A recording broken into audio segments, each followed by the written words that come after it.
SpongeBob SquarePants used to be the king of cartoons. Smart, hilarious, and completely iconic, but somewhere along the way, the show lost its spark. What started as one of the greatest animated series ever slowly turned into a chaotic mess. This is the rise and fall of SpongeBob SquarePants. SpongeBob didn't just premiere, he exploded. From the moment a foghorn alarm woke him up and he marched across Bikini Bottom with a spatula in hand, it was clear this wasn't your average cartoon.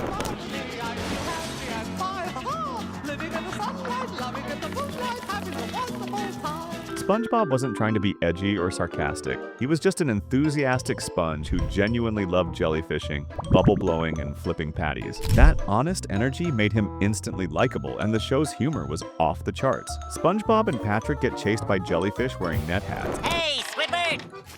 We're jellyfishing. Of course you are. Bye now.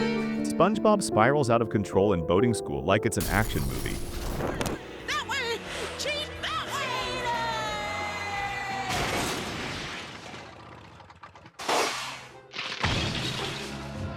Even blowing leaves turns into a slapstick war. The comedy wasn't just loud, it was smart. SpongeBob's absurd facial expressions, perfectly timed jokes, and ridiculous visuals created an identity no other cartoon had. Even background gags were funnier than most full-on comedies. What really nailed it was character chemistry. Squidward was the miserable adult, Patrick was the clueless best friend, and Mr. Krabs was the greedy but weirdly charming boss. It all felt surprisingly real. SpongeBob has a meltdown over a missing pickle. Look! He's been hiding the pickles under his tongue the whole time. Patrick has a full identity crisis over a trophy. Even Gary's runaway story hits harder than most dramas. Underneath the chaos, there was heart. Stephen Hillenburg's love for marine life and old-school cartoons made the show unlike anything else. The early seasons didn't just succeed, they became the gold standard. By the early 2000s, SpongeBob wasn't just a hit, it was everywhere. Shirts, toys, video games, fast food promos, you couldn't walk 10 feet without seeing that yellow sponge. But the best part? The show was still absolutely killing it. Seasons 2 and 3 hit a whole new level. SpongeBob opens a luxury restaurant and spirals into a 5-star meltdown. How did you do all this? It was easy, once I cleared my mind. But what about Krabs and Patrick? Taken care of. He tries to impress Mr. Krabs by creating his own patty empire out of colored jelly. Then go out there and get me some more jellies! Okay, Mr. Krabs, just make sure the jellyfish are comfortable. They are oh so sensitive. The plots were weird but never random. Every episode had a clear setup, rising tension, and an unforgettable punchline. The character humor was at its peak too. Squidward wasn't just grumpy. He was a tragic artist surrounded by chaos. Patrick was dumb, but in a lovable, innocent way. And SpongeBob's energy felt genuine, not exaggerated. And then there were the iconic moments, like the Krusty Krab pizza song, or SpongeBob yelling, "I'm ready," while skipping to work. I'm ready! I'm ready, I'm ready, I'm ready, I'm ready, I'm ready, I'm ready, I'm ready. And of course, sweet victory. These weren't just funny scenes, they were generational milestones.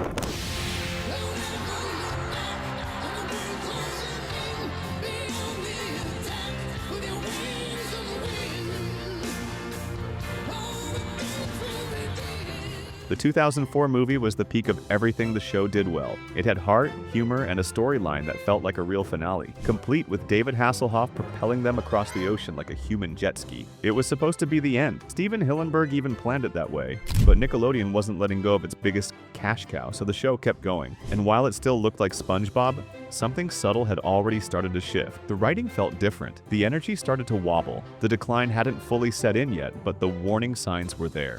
After the movie, things got weird. Steven Hillenburg stepped back from the show and the difference was instant. SpongeBob didn't crash overnight, but the slow unraveling had begun. The characters started shifting in uncomfortable ways. SpongeBob's cheerful optimism became nonstop, screaming and crying. Just watch him spiral into full soap opera breakdown mode over a broken spatula.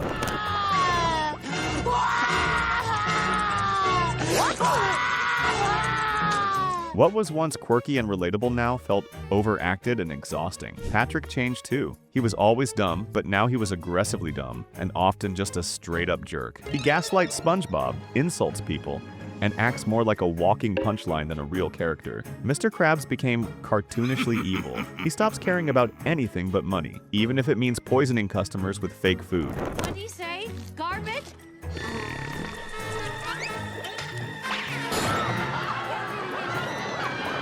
Squidward, meanwhile, went from sarcastic pessimist to the show's punching bag, constantly tortured for laughs. The writing leaned harder into random gross-out humor and shock value, like SpongeBob falling in love with a Krabby Patty. Yes, romantically. He sings to it, dates it, and even eats it after it rots. It wasn't edgy, it was disturbing. Even the animation changed. Expressions became more exaggerated, movements more chaotic. The show traded clever visual humor for jarring, over-the-top gags that felt like sensory overload. Worse, episodes lost structure. Plots were now just a bunch of loosely connected scenes with no emotional arc or resolution. SpongeBob would cry for 9 minutes, then everything magically fixed itself in the last 30 seconds. Fans started noticing. Memes mocked the new tone. Longtime viewers tuned out. The cracks weren't just visible, they were impossible to ignore. SpongeBob had officially hit its awkward phase, and the worst was still ahead. The decline became impossible to deny once episodes went from off to straight up unwatchable. This wasn't just a bad season, it was an identity crisis. One of the biggest red flags was SpongeBob's emotional breakdown over a spatula. Not just a quick gag,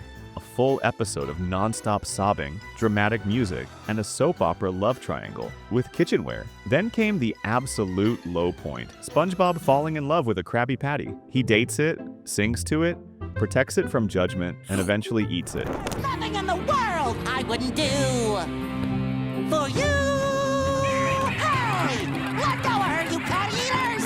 No, get away! Maggots and all. It's played like a tragic romance, but it's honestly just creepy. What used to be quirky absurdism was now just uncomfortable and gross. Patrick also hit rock bottom. In one episode, he manipulates SpongeBob and bullies him for no reason, just to win a fake competition. He wasn't lovable anymore, just toxic. And Squidward? Every episode became a torture reel. The show started treating him like a human piñata. His art, his peace, his dignity, gone. All for cheap laughs. There was no balance anymore, just suffering for the sake of slapstick. The humor turned lazy. No clever setups, no satisfying payoffs, just random, chaotic noise. Even pets weren't safe. One episode puts Gary through literal psychological abuse at a pet show, just for the writers to parody real-life grooming culture. I know what they're saying. They're saying, owners, owners, owners, owners, owners, owners, owners, owners, please, please, please, please, please, please, please, please don't be this way. Even the animation got more unhinged. Over-the-top expressions and exaggerated movements replaced the show's old visual charm. It wasn't fun chaos, it was visual clutter. This was the turning point. The heart was gone, the balance was gone. The humor had stopped evolving and started spiraling. Fans weren't laughing anymore. They were cringing and wondering if SpongeBob was beyond saving. Somehow SpongeBob didn't die. It mutated. After years of decline, the show started to shift again. Not back to its golden era, but towards something different. A new wave of animators stepped in. People who grew up loving classic SpongeBob. The animation became smoother, the jokes got sharper, and SpongeBob slowly felt a little more like himself again. Some newer episodes even tapped back into the show's roots. The chaos was still there, but now it had direction. SpongeBob and Squidward locked in a miserable workday at the Krusty Krab. Classic setup. Check. Vehicle inspection complete.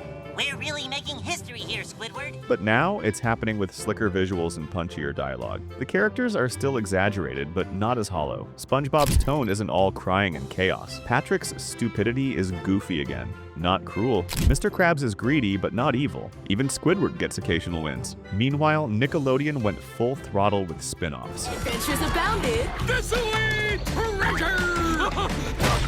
And nautical nonsense.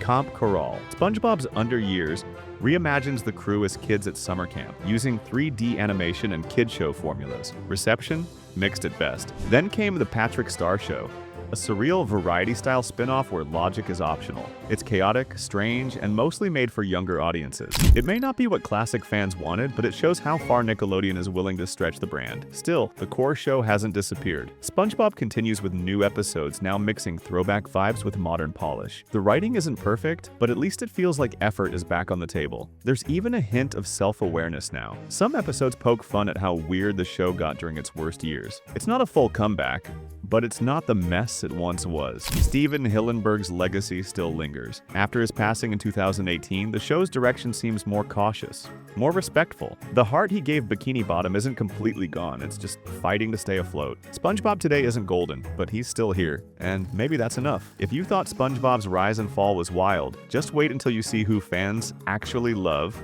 and who they can't stand. From Bikini Bottom legends to total disasters, check out the most loved versus most hated SpongeBob characters. Trust me, the picks are going to surprise you.